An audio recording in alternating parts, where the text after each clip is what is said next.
So guys, ഇന്ന് നമ്മൾ പോണത് നെല്ലിപ്പോയുള്ള ഷെഫ് പാലാട്ടിലേക്കാണ്. ഇന്ന് നമ്മൾ മാത്രമല്ല കേട്ടോ, നമ്മൾ ഫാമിലി കൂടി ഉണ്ടേനു. അങ്ങനെ എല്ലാരും വന്ന് നമ്മൾ നേരെ ഉള്ളിലേക്ക് കയറി. അപ്പൊ നോക്കുമ്പോ ഇന്നാണെങ്കിൽ നല്ല തിരക്ക്. ഓല് നമുക്ക് ടേബിളൊക്കെ സെറ്റ് ആക്കി തന്നു. പക്ഷെ എന്ത് ഓർഡർ ചെയ്യുന്നുള്ള പ്രീ പ്ലാനിങ് ഇല്ലാതെ വന്നതിനെ കൊണ്ട് തന്നെ അത് ആലോചിച്ചിരിക്കുന്നു നമ്മൾ. അപ്പൊ വിചാരിച്ചു നമുക്കൊരു സൂപ്പ് കുടിച്ചിട്ട് ബാക്കി ആലോചിക്കാന്ന്. അങ്ങനെ ഞങ്ങൾ സ്റ്റാർട്ടർ ആയിട്ട് ക്രീമി മഷ്റൂം സൂപ്പ് ഓർഡർ ആക്കി. അങ്ങനെ സൂപ്പ് കുടിച്ചോണ്ടിരിക്കുമ്പോ നമ്മളൊരു തീരുമാനത്തിലെത്തി, മന്തി അത് മതി. പെരി പെരി അൽഫാം മന്തിയാണ് കേട്ടോ നമ്മൾ ഓർഡർ ആക്കിയത്. അതിന്റെ കൂടെ എന്റെ ഒരു സ്പെഷ്യൽ സജഷനും കൂടി, മസാല ലേശം കൂട്ടിട്ടോളി. ചെസ്റ്റ് പീസ് എന്റെ അടുത്ത് സേഫ് ആയിരുന്നു. ഇനി നമുക്കൊന്ന് കഴിച്ചു നോക്കാം. ചിക്കൻ നല്ല സോഫ്റ്റ് ആയിരുന്നു, റൈസ് ആണെങ്കിൽ നല്ല ഫ്ലേവേർഡ് ആയിരുന്നു.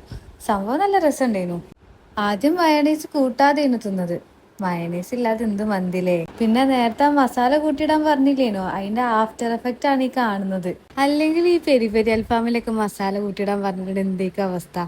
ആകെ ഇരുന്ന് സ്വീപ്പായി. അങ്ങനെ ഫുഡ് കഴിക്കലൊക്കെ കഴിഞ്ഞിട്ടോ. സംഭവം അടിപൊളിയായിരുന്നു. അങ്ങനെ ഫുഡും കഴിച്ച് നമ്മളിറങ്ങി.